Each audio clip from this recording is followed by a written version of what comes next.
to the last day of the Global Aesthetics Conference for 2021. I'm here with technically the guy who needs absolutely no introduction, but I'm still going to let you introduce yourself a little bit for those who, if they don't know you yet. Hi, I'm Randolph Waldman from Lexington, Kentucky. I'm a facial plastic surgeon, and I'd like to welcome everybody to the podcast. We'll call it a podcast. We'll call it a podcast for now. Podcast is a good word. I think I understand what it means. But at any rate, we're sitting here at Global Aesthetics in beautiful Miami Beach, where we've just had a fantastic meeting, a great crowd, even more than we anticipated.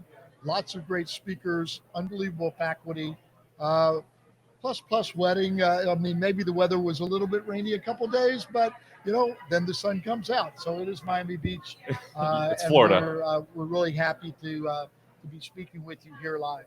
Right. So, I mean, my first question is, because from the man who has only the loftiest expectations in the world, how did you like the meeting so far? I mean, we're literally rolling up on the last day. I'm absolutely thrilled. I mean, if you had asked me 6-8 months ago about things, then I wasn't as sure because we've all been faced with this horrible scourge and pandemic.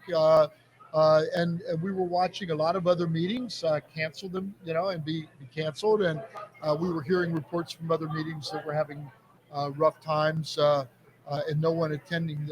Our attendance is through well beyond our expectations for this meeting. Mm-hmm. I think we exceeded 600 attendees, and that doesn't include the exhibitors who are extremely important to us. So I think we ended up printing almost as many badges in 2021 as we did in 2019.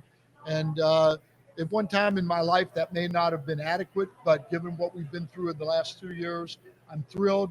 But more important, I'm really thrilled with all the people that came out. I'm thrilled about the faculty that we had, how creative they are, how innovative they are, how positive they are. And we really had just a great experience here.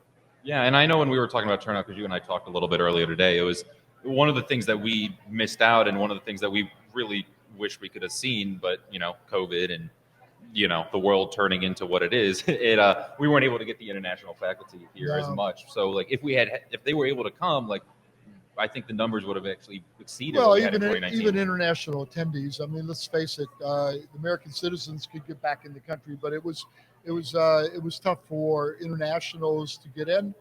Fortunately, I think those roadblocks are coming to an end, and appropriately so. So I think by the time that we get toward the middle of next year, or at the time of this meeting next year for sure, the roadblocks will be gone. Our international guests will return, and the companies that had travel restrictions will also be back. But kudos to everybody that could be here. Just a tremendous showing, and I'm looking around this exhibit hall. We sold out every exhibit a space that we had. I never would have believed that 6 months ago. So just thrilled with everything, and I couldn't be happier. And it's just a tribute to everyone that decided that they weren't going to be locked in their homes, and they weren't going to be locked in their offices. And I'm talking about companies particularly. A lot of these companies took a risk because everybody else had been going virtual or hybrid. And so I was just asked around the corner, so, well, how many of your 600 were at home listening to it? And I said, did you see a camera in any room other than iPhones being held up, And no, we had no virtual component to this meeting, nor did I ever intend on having a virtual component. I just didn't think that the virtual component supported all of the people in this exhibit hall. If we weren't allowed to have a meeting, we wouldn't have had a meeting. But fortunately, we decided that to go with it. It's the other night, we had a great gala on the lawn, and we had a group that looked a lot like Fleetwood Mac. They dressed like him and they sang like him, and it was the greatest party in the world. But I was out there at noon, and the hotel told me we need to move it inside. The 50% chance of rain, and I saw a glimmer of sunshine, and I said, well, that's an omen, Absolutely. I don't believe this weather.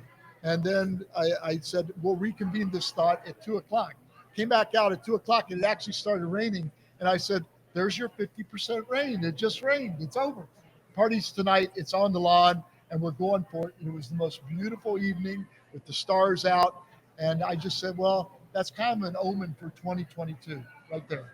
Absolutely. I mean, and speaking of 2022, I mean, I know a lot of us and a lot of people already know that, yes, we're going to have a meeting again in 2022 Absolutely. in November. But the one thing that a lot of people don't know, unless Dr. Waldman has let it slip, is that we have another meeting that is going to be coming out, and it's also going to be 2022, but there's a big difference to it, and I'll let Dr. Waldman get into it. Yeah, so we've had a lot of requests from people that live out west, that Miami is a long way, and honestly, about 80% of the people that attend this meeting are probably from Colorado East. And so, we know that a fourth of the practitioners in the country live in California. I think it's a fourth or a fifth. It's a lot. And so I got my roots in California. My very first meetings were in Newport Beach.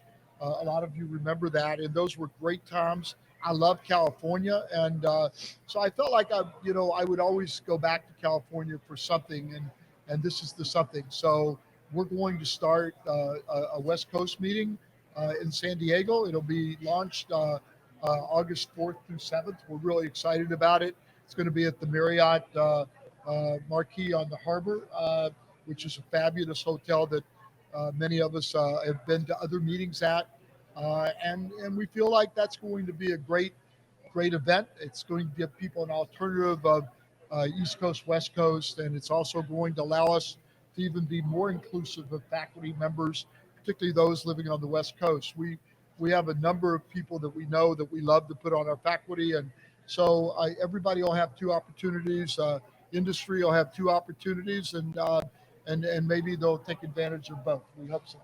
Yeah, absolutely. And I know you got to talk, and you got about to do a live injectable session. We you are. got to get to, but we look forward to the next meeting. And for everyone that's already been asking, what are the dates for the next meeting and what's going to be happening? Well, now you got two. So the thing about our meetings is there is a live injection component. I'm getting ready to leave that over the next 3 hours, but we put it at the toward the very end, because we think that everything else is real important too. Absolutely. Surgery is still very important. Non-invasive procedures are very important.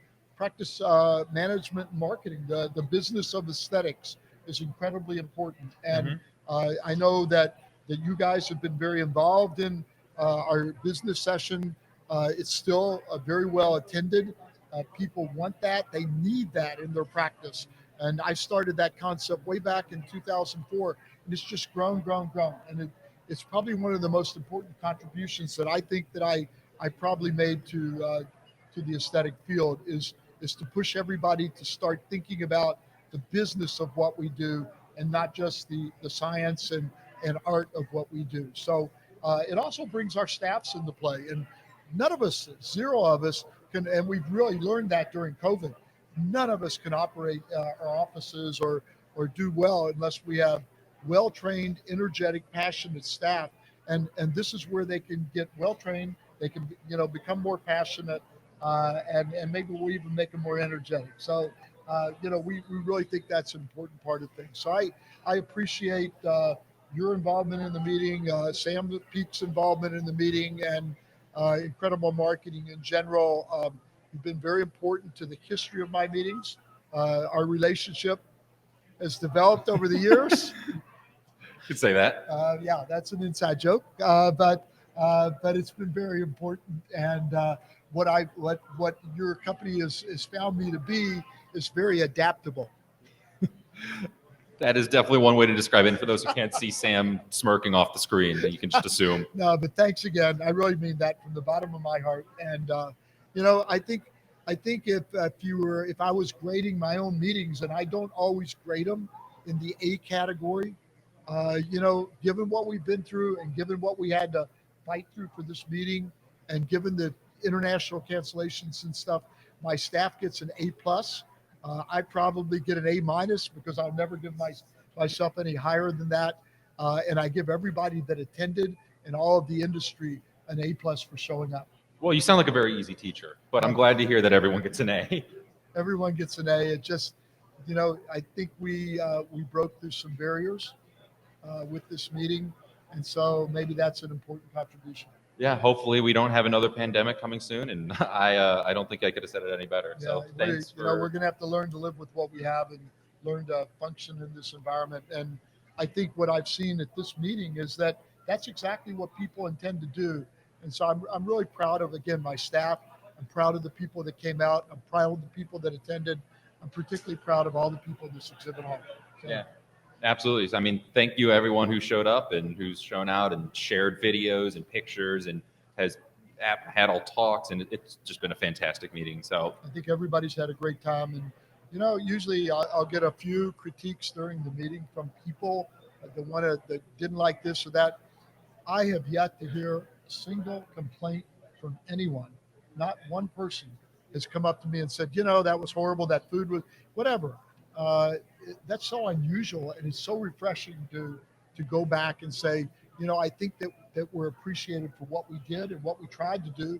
It's not always perfect. I understand that, but I think we've learned to live in somewhat of an imperfect world over the last 2 years, and you know, maybe there's some lessons out there. I don't know. I think we're all going to walk away and you know, I like I said, I'm just appreciative to everyone.